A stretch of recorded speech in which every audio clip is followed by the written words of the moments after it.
Yes, ndabasuje mwese kandi nizere ko mumeze neza aho muri mu bice bitandukanye by'iki gihugu cyacu. Iyi ni Star Galaxy TV, ndabizi ko muba mudukurikiye, ariko nimba udukurikiye muri aka kanya nizere ko umeze neza. Amahoro y'Imana abane nawe. Nimba utarakora subscribe, iki nicyo gihe gukora subscribe, hanyuma tugiye tubana umunsi ku wundi umenye amakuru yose aba ari gucaracara ku mbuga za internet, amakuru aba ari kuvugwaho cyane, amakuru atari ivumbi, byose uzajya ubisanga hano kuri Star Galaxy TV. Ngiye kukwerekeza ku inkuru zikomeye cyane, inkuru wakakwiye kuba umenya, inkuru ziba ziri kuvugwa cyane hano mu gihugu cyacu cy'u Rwanda. CP John Bosco Kabera, ngira ngo mwarabyumvise ko ku munsi w'ejo yahinduriwe inshingano akava ku buvugizi bwa polisi y'u Rwanda. Abenshi mwaramumenye cyane, no mugabo warumaze imyaka 5 ari umuvugizi w'igipolisi cy'u Rwanda, dore ko yafashe izi nshingano mu mwaka wa 2018, akaba yaramaze imyaka irenga 5 ari umuvugizi wa polisi y'u Rwanda. Ku rero akaba yamaze kuba ahindurirwa inshingano, agasimburwa na ACP Boniface Rutikanga, akaba ari we ugiye kuba umuvugizi wa polisi y'u Rwanda. Abantu benshi nabonye bakomeje kugenda bakomoza ku kuntu CP John Bosco Kabera uku ibintu byamuranze mu miyoborere yiwe. Ngiye kuba nkwereka tumwe mu duce twagiye tumuranga. Sayo makuru gusa kandi nari ngufitiye, hari nandi makuru menshi cyane mba ngufitiye ahangaha kuri Star Galaxy TV. Perezida wa Repubulika y'u Rwanda Paul Kagame, akaba n'umugaba w'ikirenga w'ingabo z'u Rwanda, yashyize mu kiruhuko kizabukuru abajenerali batandukanye bagera kuri 12. Muri abo bajenerali harimo na GEN.KABAREBE. Ngiye no kukugezaho ijambo GEN.KABAREBE yagejeje ku banyarwanda, buri ijambo ririmo ubuhamya bwinshi burimo gushima. Ni ijambo yagejeje ku banyarwanda nyuma yo gushyirwa mu kiruhuko kizabukuru. Kankureke uyumve, hanyuma ngewe tuze guhura mu zindi nkuru hano kuri Star Galaxy TV. Nkuko mubizi, urugamba rugitangira rwakubitanye n'ibibazo bikomeye cyane ku buryo mu byumweru 2 by'intambara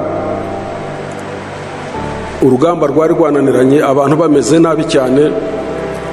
Uwashoboye kurugumaho yari umuntu uzi kwihangana cyane. Muri icyo gihe rero abasirikare benshi baratorotse baragenda, abenshi bagasubira iyo bavuye, abasubira Uganda, abasubira Tanzania, abasubira mu Burundi, abasubira Kongo. Aho niho haziye nkaruma ivuga ngo hari abadafatwa neza ku rugamba. Ibyo ngibyo byaterwaga n'abasirikare bagize ubwoba bagahunga, yagera i Burundi akavuga ati twebwe abavuye i Burundi badufata nabi, nitwe bikoreza amasasu, nitwe bashyira gutya. Abavuye Kongo bati nitwebwe bashyira imbere, abandi bakajya inyuma, ariko ari ruma zituruka inyuma zitwawe n'abo ngabo bagize ubwoba. His Excellency amariye kugera ku rugamba yasanze abasirikare barakubititse batagishoboye kurwana, bameze nabi, bashonje, bananiwe, bazahaye, ku buryo nta gihe na kimwe bashoboraga kugira cyo kujya muri utwo dutsiko. Ariko nawe ntabwo yabahaga umwanya w'utwo tuntu, ntabwo yawubahaga na gato. Bamaze kuzanzamukamo gatoya, kwa kundi abantu bamara gukira bakazanzamuka, ni kwa kugeraho nk'umurengwe gato, abantu batangira kwireba, wenda kwema udukundi atari udutsiko. Nk'urugero rumwe, hari abavugaga ikigande, nko muri communication bakavuga ikigande, abandi bakumva ko bahejwe. Kandi n'abavuye Uganda bose ntabwo ariko twavugaga ikigande, natwe twabonaga ko atari byiza. Icyo gihe His Excellency akabisenya uwo mwanya, agafata wundi uvuga ikigande akamugerekaho utakivuga, uvuga iringana, akazana uyu nguyu akamugerekaho undi. Ndetse naho umuntu ashatse kumvikana n'undi kugira ngo bahishire icyaha, akaba yabivumbuye, wakamukuraho akamushyiraho uwo badashobora kubyumvikanaho. So ukuntu yayoboye abasirikare utwo tuntu twose twashoboraga gutera ibibazo yaradushenye completely, aradusenya ku buryo abasirikare bageze aho ngaho bose baba bamwe aho bavuye kandi hatandukanye, bose ugasanga bameze nk'aho bavindimwe. Mbere ururimi rwa RPA rwo ku rugamba rwari igiswahili, noneho nyuma uko abasirikare bava mu Rwanda bagiye baba benshi cyane batumva igiswahili, nuko abantu bagiye bamenyera ikinyarwanda, ururimi ruva ku giswahili rujya ku kinyarwanda. Twagiye guhagarika jenoside dukoresha ikinyarwanda. Ariko nagiraga ngo mvuge kuri biriya muhora mwumva ku mbuga nkoranyambaga cyane bikoreshwa n'abantu bahunze bavuye mu gisirikare, bavuga ko bari abayobozi bapfuye, uhereye kuri Leta General Fred, uhereye kuri Bayingana na Majoro Chris Munyenyezi, ko bapfuye ngo bishwe kubera ubukundi cyangwa se umwiryane wari hagati ya RPA. Ni ikintu gikunze gukwirakwizwa n'umumajoro witwa Mupende watorotse muri RPA bari muri Amerika. Ni ikintu cyakwirakwijwe n'Abagande ku mpamvu imwe gusa, ku mpamvu y'uko bashakaga kwivanga muri RPF no kugena uko iri buyoborwe. His Excellency arabangira, arababloka completely, arababwira ati mwadufasha ukundi uko ariko kose, ariko kwinjira muko RPF iyoborwa mu byibagirwa. Ibyo bitera akabazo, bazana ruma yo kuvuga ngo nitwe twishe Leta General Fred na Bayingana na Munyenyezi, ngo ni amacakubiri yaje muri RPA. Ntabwo ari byo. Uko bari abantu bapfuye ni ku rugamba, ni ibintu bizwi. Leta Fred hari mu gitondo itariki 2 z'ukwa 10 aratubwira twese mu gitondo, aratwadressinga, aratubwira ati umunyabwoba umupaka urafunguye nasubire Uganda. Akibivuga umwanzi abatangiye kuturasa, we afata inzira wenyine ajya imbere yacu twese, aranadusigara agenda asanga umwanzi.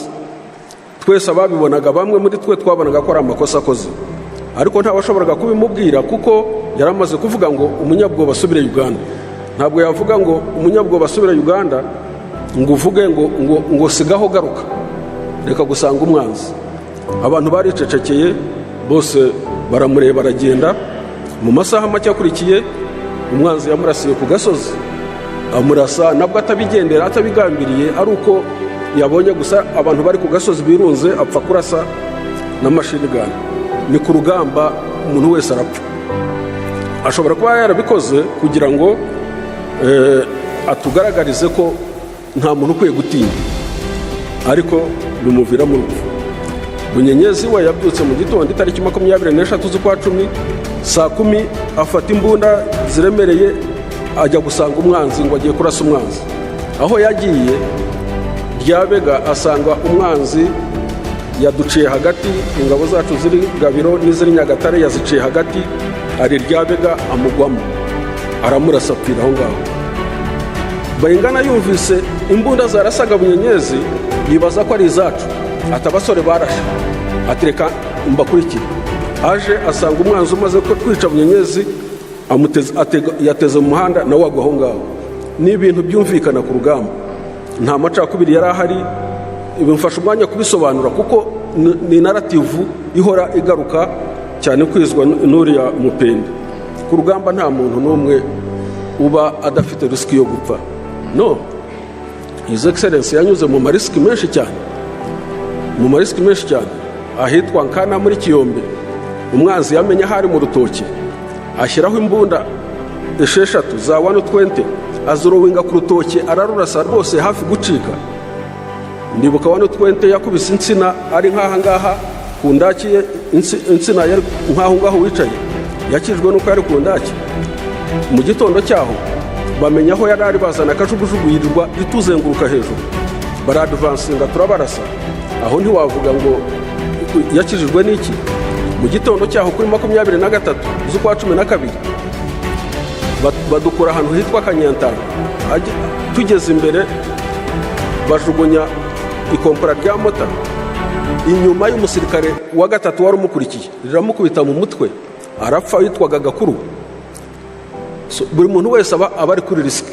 His Excellency yari kuri risiki nk'abandi bose. Mu Rugano mu kwezi kwa gatatu tugenda nijoro, mu basirikare be ba hafi umusirikare witwa Erasito Rugano Intwari, ubu ngubu ni Lieutenant Colonel cyangwa Major, bamurashe mu nda mu gicuku. Tugenda tutabona aho se ntiyari muri risiki. Buri musirikare wese uri ku rugamba aba afite risiki. 93 muri Rowiti yaragiye ahagarara ahantu avugana n'abasirikare, tugiye dusanga aho yari ahagaze ni muri minefield, bari barahateze mine. Amaze kuhava umukoroneri witwa Gashumba arahaca, iramukubita arapfa. Buri muntu wese hariya aba ari muri risiki. Icyo kibazo rero kibe kiriya cy'abantu bapfuye icyo gihe mu ikubitiro ry'urugamba, ni urugamba ariko rumera si amacakubiri, nta macakubiri, nta kintu cyarimo, nta n'umuntu washobora gutinyuka kurasa Red Fred, nta n'uwashoboraga kubigerageza, ahubwo ni urugamba niko rwari ruteye. Rero izo ni za rumazi zazanywe n'uwitwa Mupende, Major Mupende, n'ubu ari muri Amerika, kimwe na abandi bahungaga bakajya i Burundi bakavuga ko abana b'i Burundi banzwe, abajyaga i Kongo bakavuga ko abagororwa bashyirwa imbere. Mupende nawe yahunze ku rugamba. Icyo gihe kuva muri 90 yavuze ko yarashwe, avuga ko yarashwe ahantu abantu batabona. Nta washoboraga kumukuramo ipantaro ngo amurunguruke ngo areba aho bamurashe. Akaguma acumbagira, intambara irangiye Mupende arakira. Akize bamuha akazi, yiba amafaranga y'abasirikare atoroka ajya muri Amerika. Ni ujya wandika ngo nitwe twarashe Red Fred. Ariko intambara irangiye 94, kubera wa murengwe n'ubusambo no kushaka kwikuza, haza kuzamo indi tendense yavuyemo ubupingamizi bwa ba Kayumba Nyamwasa. Kayumba aragenda ajya mu gisirikare, atangira kugenda acamwa abantu ibice. Afata bamwe mu bavuye Uganda arabiyegereza, afata mu bavuye i Burundi arabiyegereza, afata abagogwe arabiyegereza, afata n'abacitse ku icumu akabiyegereza, ariko agamije kwikuza. Muri RPA rero ushobora kubikora igihe gitoya, cyangwa muri RDF, ariko aho wabizamurira ngo bimenyekane, icyo gihe ntibabyemera. Kayumba rero nuko yaje kumenyekana. Hari n'igihe abasirikare bo muri Republican Guard, umuyobozi wabo ahanyemo umusirikare umwe w'umugogwe, abagogwe bose bageze muri 100 bahungira kwa Kayumba mu rugo. Urumva ukuntu yari yarubatse icyo kintu. Ariko ibya Kayumba nyine bimenyekanye nibyo byamuviriyemo gutoroka. RDF cyangwa ingabo z'u Rwanda zihora zifite mechanism iri intano, ku buryo akantu kose kagiye kuzicamo gafite uburyo kamenyekana kandi kakarangira uwo mwanya. Erega RPA itaza kuba ifite ideology n'imyumvire iri hejuru, ntabwo muri 94 iba yarashoboye kwakira jenoside ikirangira ngo yakire abasirikare yarwanaga nabo 1500 ibinjize mu gisirikare mu myanya yose. Ntabwo byari gushoboka, nuko iyo myumvire yabo yari imaze kugera hejuru cyane, kandi inyungu zavuyemo ziragaragarira buri wese. Ntabwo imbaraga zagabanutse ngo kuko twinjizemo abo twarwanaga, ahubwo zariyongereye. Ziriya ntambara zose twarwanye, haba Kongo, haba Kisangani, haba Kitona, haba he, twarwanaga nka force imwe. Inyungu z'ubumwe bw'abanyarwanda ni ikintu kigaragara kandi cyabaye tested. RDF ni indorerwamo y'aho ubumwe bw'abanyarwanda bugaragarira. Mu 2009 kuri Stade Amahoro, His Excellency yatanze imidari. Mu midari mo yatanze harimo umudari w'ubutwari wahawe abasirikare ngira ngo 3. Gutoranya intwari mu ibyo bita brevet muri RDF biragoye, ntabwo byoroshye. Ariko muri abo 3 batoranyijwe, nuko bitasobanutse hariya harimo umuriyetuna witwa Dominique Sempiga, Dominique Sempiga yari ex-FAR, ariko hariya mu gutanga imidari kuri stade nta muntu wabimenye kuko basomaga amazina gusa gutya. Dominique Sempiga ikintu yakoze yari umu-instructor, kubera ko aba ex-FAR baje bafite ubumenyi tudafite, bagomba kubutwigisha. Yigishaga aba ofisiye ba kadeti ari kumwe n'abandi ba instructor, babigisha gutera grenade. Babigisha gutera grenade, umwe mu ba ofisiye ba kadeti ayitera nabi, ayitera hagati y'aba ofisiye 8 bagenzi be, kandi grenade iyo yatangiye gucumba umwotsi gutya igacumba umwotsi ntagarurira. Sempiga yarasimbutse arayifata ayijugunya hirya. Ariko icyo mugomba kumenya nuko abo basirikare 8 yagombaga kwica, iyo Sempiga ashaka kwibona mu moko aba yarabaretse, aba yarabihoreye, kuko yarababonaga niwe wabigishaga. Ariko yarasimbutse afata iyo grenade ayikuraho ayijugunya